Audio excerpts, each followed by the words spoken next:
কাঁচা আমের ঝুরি আচার, যা তোমরা পুরো বছরের পর বছর সংরক্ষণ করে খেতে পারবে।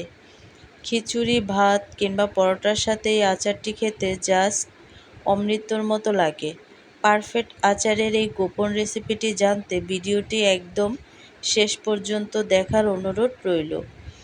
তো হাই গাইস, আসসালামু আলাইকুম, welcome back to my channel. কেমন আছো তোমরা সবাই? আশা করছি ভালো আছো। আল্লাহর রহমতে আমি অনেক ভালো আছি। তো গাইস, ভিডিওটি ফার্স্ট থেকে লাস্ট পর্যন্ত দেখতে থাকো, আশা করছি ভালো লাগবে। আর ভালো লাগলে প্লিজ একটি লাইক আর একটি সাবস্ক্রাইব করে পাশে থাকবে। তো এই আচারগুলো কিন্তু ভালোভাবে তৈরি করলে এই আচারটি অনেক বছর পর্যন্ত সংরক্ষণ করে রাখা যায়। আর সেই টিপসই আজকে আমি এই ভিডিওতে তোমাদেরকে দিব। আর এই টিপসটি জানার জন্য শেষ পর্যন্ত ভিডিওটি দেখার অনুরোধ রইল। তো তার জন্য কিন্তু এখানে আমি নিয়ে নিচ্ছি আম। তো তোমরা কিন্তু আমগুলোকে কমিয়ে বাড়িয়ে নিতে পারো। তো এই আমগুলো কিন্তু খোসা সহকারেও গ্রেট করতে পারো, আবার খোসা ছাড়িয়েও কিন্তু তোমরা এই আমগুলোকে গ্রেট করতে পারো। তো আমি একটু মুখটাকে কেটে নিচ্ছি, নেওয়ার পরে কিন্তু একটা গ্রেটার দিয়ে গ্রেট করে নেব। তো এখানে কিন্তু আমি নারকেল কোড়ানি নিচ্ছি, আর এটা দিয়ে কিন্তু খুব সুন্দরভাবে গ্রেট করা যায়। তো এভাবে করে তারপরে হচ্ছে আমি আমগুলোকে গ্রেট করে নেব। তো দেখো, আমি কিন্তু কিছু আম খোসা সহকারে এইভাবে গ্রেট করে নিচ্ছি, আবার কিছু আম খোসা ছাড়িয়ে তারপরে হচ্ছে গ্রেট করে নিচ্ছি। তো সম্পূর্ণ আমগুলোকে আমি গ্রেট করে নিচ্ছি। চুলায় না ফুটিয়ে এই আচারটি কিভাবে 2 বছর ভালো থাকবে তার জন্য দুটি জরুরি টিপস সবসময় মনে রাখবে। আম গ্রেট করার পর হলুদ লবণ মেখে কিছুক্ষণের জন্য আমগুলোকে রেখে দিতে হবে। তাতে দেখা গেছে কি আমে থেকে প্রচুর পরিমাণের পানি বের হবে। আর দেখো, আমি কিন্তু মেখে রেখে দিছি, তার মধ্যে কিন্তু আমগুলো অনেকগুলো পানি বের হয়েছে। আর এখানে কিন্তু আমি নিয়ে নিছি রসুন এবং আদা, এইগুলোকেও আমি হালকা রোদে শুকিয়ে নেব। তারপরে হচ্ছে এখানে আমি নিয়ে নিছি পাকা এবং কাঁচা কাঁচামরিচ। তোমরা চাইলে এক রকমের কাঁচামরিচ দিয়ে করতে পারো। তো আমি এখানে 2 রকমের কাঁচামরিচ নিয়ে নিছি সৌন্দর্যের জন্য।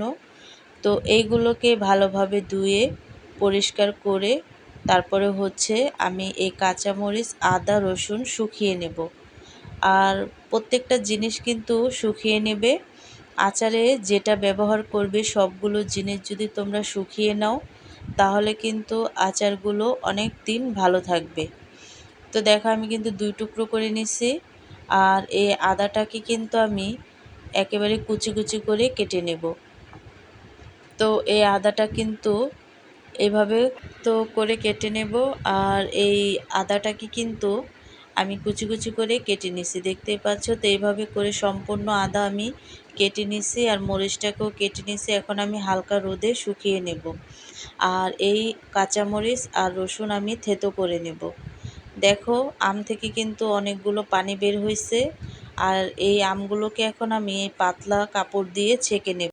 আম গ্রেট করার পর হলুদ লবণ মেখে পাতলা কাপড় চিপে ভেতরের সবটুকু পানি বের করে দিতে হবে। আচারে যদি সামান্য পানিও থেকে যায় তবে আচার কিন্তু দ্রুত নষ্ট হয়ে যাবে। পানি চিপে নেওয়ার পর পাত্রে ছড়িয়ে ফ্যানের বাতাসে বা হালকা রোদে একটু শুকিয়ে নিতে হবে। আর দেখো, আম থেকে কতগুলো পানি বের হচ্ছে। এত পানি সহকারে যদি আমরা আচারটা তৈরি করি বা রাখি, তাহলে কিন্তু আচারটা দ্রুত নষ্ট হয়ে যায়। আর দেখো কতগুলো পানি বের হয়েছে। তো এইভাবে করে সবগুলো আমের থেকে আমি এই পানিগুলো এভাবে করেই বের করে নেব। তো প্রচুর পরিমাণের পানি বের হয়েছে। আর এই পানি সহকারে কিন্তু আচার দিলে আচার নষ্ট হয়ে যায়। তো এইগুলোকে আমি ফ্যানের বাতাস বা হালকা রোদে শুকিয়ে নেব, তাতে আচারটা অনেকটা ভালো হবে। আর এখানে আমি নিয়ে নিছি সাদা সরষা, আর হচ্ছে কালো সরষা, আর পাঁচফোড়ন। তো এইগুলোকে কিন্তু আমি হালকা আঁচে টেলে নেব। তো বেশি একটা ভাজবে না, তাতে দেখা গেছে আচার কিন্তু অনেকটা তিতা হয়ে যায়। তো আমি কিন্তু এখানে কালো এবং সাদা সরষাটা দিয়ে দিছি, দিয়ে হালকা আঁচে হালকা করে ভেজে নেব। তারপরে হচ্ছে পাঁচফোড়নটা দিয়ে তারপরে হালকা করে ভেজে নেব। তো এইভাবে করে নেড়ে চেড়ে ভেজে নেব। নেওয়ার পরে আমি কিন্তু মশলাগুলো নামিয়ে তারপরে হচ্ছে এখানে অ্যাড করে দিচ্ছি সরিষার তেল। আর এই তেলটাকে কিন্তু আমি গরম করে নেব। আর এখানে সেই মশলাটা আমি নিয়ে নিচ্ছি। আর এই মশলাটাকে আমি আধা ভাঙ্গা করে বেটে নিচ্ছি, বেশি একটা মিহি করবে না। আর এখানে আমি নিয়ে নিচ্ছি কাঁচামরিচ আর রসুন, এইগুলোকে আমি থেতো করে নেব। তো দেখো আমি কিন্তু সম্পূর্ণ কাঁচামরিচ রসুন থেতো করে নিছি। আর এখানে কিন্তু আমগুলোকে আমি হালকা করে শুকিয়ে নিছি। তারপরে হচ্ছে এখানে আদা কুচি দিয়ে ভালোভাবে আমগুলোকে মেখে নেব। তারপর হচ্ছে এখানে একটা পাত্রে নিয়ে নিছি রসুন আর কাঁচামরিচ থেতো করা। তারপরে হচ্ছে গরম তেলটাকে সরাসরি এখানে আমি ঢেলে দেব। দেওয়ার পরে হালকা ঠান্ডা হয়ে যাওয়ার পরেই কিন্তু আমি যা যা উপকরণ আছে সেইগুলোকে মিশিয়ে নেব। তো দেখো আমি কিন্তু বড় একটা পাত্রে নিয়ে নিছি। নেওয়ার পরে কিন্তু হালকা ঠান্ডা হয়ে যাওয়ার পরে এখানে আমি অ্যাড করে দিচ্ছি কালো জিরে। আর কালো জিরাটা দিলে কিন্তু অবশ্যই ভালো থাকে আচারটা। তারপরে হচ্ছে হলুদ, লাল মরিচের গুঁড়ো আর হচ্ছে লবণ। তারপরে হচ্ছে এখানে আমি অ্যাড করে দেব চিনি। তো সব কিছু কিন্তু তোমরা যে যেমন খাবে তেমনই দিবে। সব কিছু দিয়ে তারপরে হচ্ছে ভালোভাবে নেড়েচেড়ে নিতে হবে। আর যে মশলাগুলো আছে সেগুলো মিশিয়ে নিতে হবে। আর এখানে আমি নিয়ে নিচ্ছি সেই মশলাটা, যেটা নাকি আদা ভাঙ্গা গুঁড়া করে আমি নিচ্ছি। নিয়ে তারপরে হচ্ছে সবগুলো মশলা ভালোভাবে নেড়েচেড়ে আমি মিশিয়ে নেব। আর এখানে অ্যাড করে দিচ্ছি টুকরো করে রাখা কাঁচামরিচ। তো এটা দেওয়ার পরে কিন্তু ভালোভাবে নেড়েচেড়ে এখানে আমি অ্যাড করে দেব আম।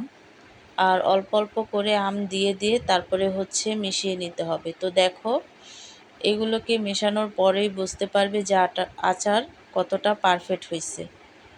তো এভাবে করে নেড়েচেড়ে আমি মিশিয়ে নিচ্ছি। আর দেখতেই পাচ্ছ আচারের কালারটা কত লোভনীয় আসছে।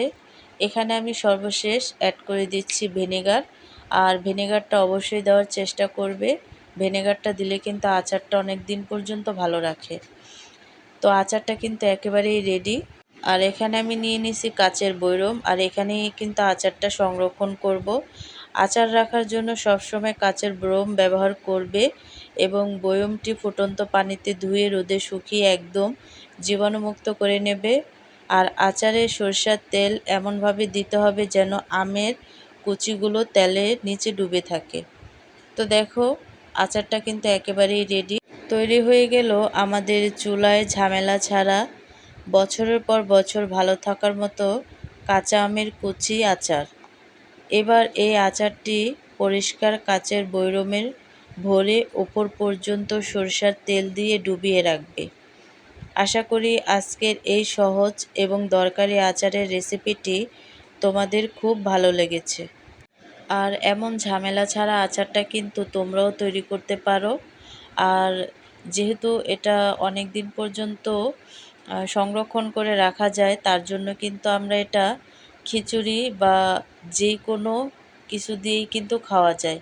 তো খিচুড়ির জন্য কিন্তু পারফেক্ট একটা আচার। তোমরাও বাসায় ট্রাই করে অবশ্যই কিন্তু আমাকে কমেন্টে জানাবে। ভিডিওটি ভালো লাগলে লাইক, কমেন্ট ও শেয়ার করতে ভুলবে না। আর আমার চ্যানেলে এমন সুন্দর সুন্দর কন্টেন্ট ও সুন্দর এডিটিং দেখতে অবশ্যই চ্যানেলটিকে সাবস্ক্রাইব করে পাশে থাকবে। তো আজকের রেসিপিটি কেমন লাগছে অবশ্যই কিন্তু কমেন্টে জানাবে। তো অন্য কোনো রেসিপি নিয়ে তোমাদের মাঝে আবার চলে আসব। আজকে এই পর্যন্তই। সবাই সুস্থ থাকবে, ভালো থাকবে। আল্লাহ হাফেজ।